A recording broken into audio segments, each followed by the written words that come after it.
أعوذ بالله من الشيطان الرجيم. بسم الله الرحمن الرحيم. يا بني إسرائيل اذكروا نعمتي التي أنعمت عليكم وأوفوا بعهدي أوف بعهدكم وإياي فارهبون. وآمنوا بما أنزلت مصدقا لما معكم ولا تكونوا أول كافر به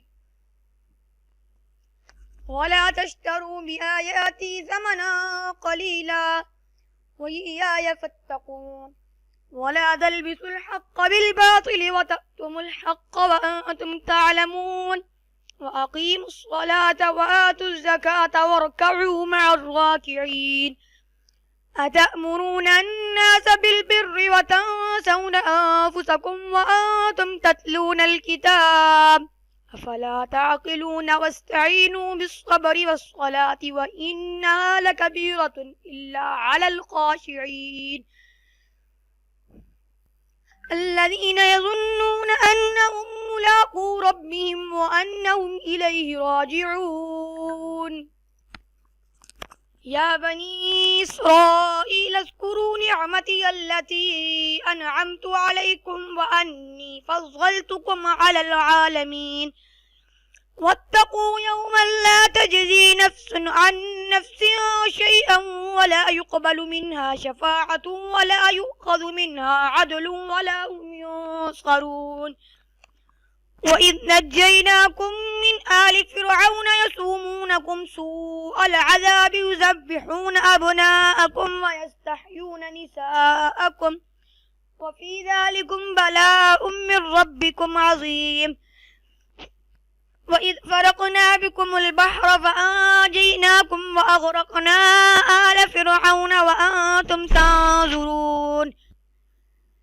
وإذ واعدنا موسى 40 ليلة ثم اتخذتم العجل من بعده وأنتم ظالمون ثم عفونا عنكم من بعد ذلك لعلكم تشكرون. وإذ آتينا موسى الكتاب والفرقان لعلكم تهتدون. وإذ قال موسى لقومه يا قوم إنكم ظلمتم أنفسكم باتخاذكم العجل فتوبوا إلى بارئكم فاقتلوا أنفسكم ذلكم خير لكم عند بارئكم فتاب عليكم إنه هو التواب الرحيم. وإذ قلتم يا موسى لن نؤمن لك حتى نرى الله جهرة فأخذتكم الصاعقة وأنتم تنظرون ثم بعثناكم من بعد موتكم لعلكم تشكرون. وظللنا عليكم الغمام وأنزلنا عليكم المن والسلوى كلوا من طيبات ما رزقناكم وما ظلمونا ولكن كانوا أنفسهم يظلمون. وإذ قلنا ادخلوا هذه القرية فكلوا منها حيث شئتم رغدا وادخلوا الباب سجدا وقولوا حطة نغفر لكم خطاياكم وسنزيد المحسنين. فبدل الذين ظلموا قولا غير الذي قيل لهم فأنزلنا على الذين ظلموا رجزا من السماء بما كانوا يظلمون. فبدل الذين ظلموا قولا غير الذي قيل لهم فأنزلنا على الذين ظلموا رجزا من السماء بما كانوا يفسقون. اے بنی اسرائیل یاد کرو تم لوگ میرے ان احسانوں کو جو کیے ہیں میں نے تم پر، اور پورا کرو تم میرے عہد کو، پورا کروں گا میں تمہارے عہد کو. اور صرف مجھ ہی سے ڈرو اور ایمان لے آؤ اس کتاب پر جو میں نے نازل کی ہے، یعنی قرآن پاک پر، ایسی حالت میں کہ وہ سچ بتلانے والی ہے. اس کتاب کو جو تمہارے پاس ہے، یعنی تورات کی کتاب الہی ہونے کی تصدیق کرتی ہے. اور مت بنو تم سب میں پہلے انکار کرنے والے اس قرآن کے، اور مت لو بمقابلہ میرے احکام کو معاوضہ حقیر کو. اور خاص مجھ ہی سے پورے طور پر ڈرو، اور مخلوط مت کرو حق کو ناحق کے ساتھ، اور پوشیدہ بھی مت کرو حق کو جس حالت میں کہ تم جانتے بھی ہو، اور قائم کرو تم لوگ نماز کو یعنی مسلمان ہو کر، اور دو زکوٰۃ کو عاجزی کرو عاجزی کرنے والوں کے ساتھ۔ کیا غضب ہے، کہتے ہیں، اور لوگوں کو نیک کام کرنے کو، نیک کام سے مراد رسول خدا صلی اللہ علیہ وسلم پر ایمان لانا، اور اپنی خبر نہیں لیتے حالانکہ تم تلاوت کرتے رہتے ہو کتاب کی، تو پھر کیا تم اتنا بھی نہیں سمجھتے؟ اور اگر تم کو جب مال و جا کے غلبہ سے ایمان لانا دشوار معلوم ہو تو مدد لو صبر اور نماز سے، اور بے شک وہ نماز دشوار ضرور ہے، مگر جن کے قلوب میں خشوع ہے ان پر کچھ دشوار نہیں۔ وہ خاشعین وہ لوگ ہیں جو خیال رکھتے ہیں اس کا کہ وہ بے شک ملنے والے ہیں اپنے رب سے، اور اس بات کا بھی خیال رکھتے ہیں کہ وہ بے شک اپنے رب کی طرف واپس جانے والے ہیں۔ اور اے اولاد یعقوب کی تم لوگ میری اس نعمت کو یاد کرو جو میں نے تم کو انعام میں دی تھی، اور اس بات کو یاد کرو کہ میں نے تم کو دنیا جہان والوں پر خاص برتاؤ میں فوقیت دی تھی، اور ڈرو تم ایسے دن سے کہ نہ تو کوئی شخص کسی شخص کی طرف سے کچھ مطالبہ عطا کر سکتا ہے، اور نہ کسی شخص کی طرف سے کوئی سفارش قبول ہو سکتی ہے، اور نہ کسی شخص کی طرف سے کوئی معاوضہ لیا جا سکتا ہے، اور نہ ان لوگوں کی طرف داری چل سکے گی۔ اور وہ زمانہ یاد کرو جب کہ رہائی دی ہم نے تم کو متعلقین فرعون سے جو فکر میں لگے رہتے تھے، تمہاری سخت آزاری کے گلے کاٹتے تھے تمہاری اولاد کے، اور زندہ چھوڑ دیتے تھے تمہاری عورتوں کو، اور اس واقعہ میں ایک امتحان تھا تمہارے پروردگار کی جانب سے بڑا بھاری۔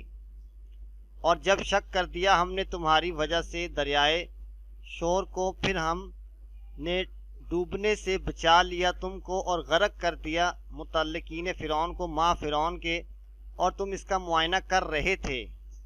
اور وہ زمانہ یاد کرو جب کہ وعدہ کیا تھا ہم نے موسیٰ سے 40 رات کا، پھر تم لوگوں نے تجویز کر لیا گوسالہ کو موسیٰ کے جانے کے بعد، اور تم نے ظلم پر کمر باندھ رکھی تھی۔ پھر بھی ہم نے تمہارے توبہ کرنے پر درگزر کیا، تم سے اتنی بڑی بات ہوئے پیچھے اس توقع پر کہ تم احسان مانو گے۔ اور وہ زمانہ یاد کرو جب دی ہم نے موسیٰ کو کتاب تورات اور فیصلہ کی چیز، اس توقع پر کہ تم راہ پر چلتے رہو۔ اور وہ زمانہ یاد کرو جب موسیٰ علیہ السلام نے فرمایا اپنی قوم سے کہ اے میری قوم، بے شک تم نے اپنا بڑا نقصان کیا اپنی اس گوسالہ پرستی کی تجویز سے، سو تم اب اپنے خالق کی طرف متوجہ ہو، پھر بعض آدمیوں کو قتل کرو، یہ عمل درآمد تمہارے لیے بہتر ہوگا تمہارے خالق کے نزدیک۔ پھر حق تعالیٰ تمہارے حال پر اپنی عنایت سے متوجہ ہوئے، بے شک وہ تو ایسے ہی ہیں کہ توبہ قبول کر لیتے ہیں اور عنایت فرماتے ہیں۔ اور جب تم لوگوں نے یوں کہا کہ اے موسیٰ، ہم ہرگز نہ مانیں گے تمہارے کہنے سے یہاں تک کہ ہم خود دیکھ لیں اللہ تعالیٰ کو اعلانیہ طور پر، سو اس گستاخی پر آ پڑی تم پر کڑک بجلی، اور تم اس کا آنا آنکھوں سے دیکھ رہے تھے۔ پھر ہم نے تم کو زندہ کر اٹھایا تمہارے مر جانے کے بعد، اس توقع پر کہ تم احسان مانو گے، اور سایہ فگن کیا ہم نے تم پر ابر کو میدان طیہ میں، اور خزانہ غیب سے پہنچایا ہم نے تمہارے پاس ترنجین اور بٹیریں، کھاؤ نفیس چیزیں جو کہ ہم نے تم کو دی ہیں، اور اس سے انہوں نے ہمارا کوئی نقصان نہیں کیا لیکن اپنا ہی نقصان کرتے تھے۔ اور جب ہم نے حکم دیا کہ تم لوگ اس آبادی کے اندر داخل ہو، پھر کھاؤ اس کی چیزوں میں سے جس جگہ تم کو رغبت کرو بے تکلفی سے، اور دروازہ میں داخل ہونا عاجزی سے جھکے جھکے، اور زبان سے کہتے جانا کہ توبہ ہے توبہ ہے، ہم معاف کر دیں گے تمہاری خطائیں، اور ابھی مزید براں اور دیں گے دل سے نیک کام کرنے والوں کو۔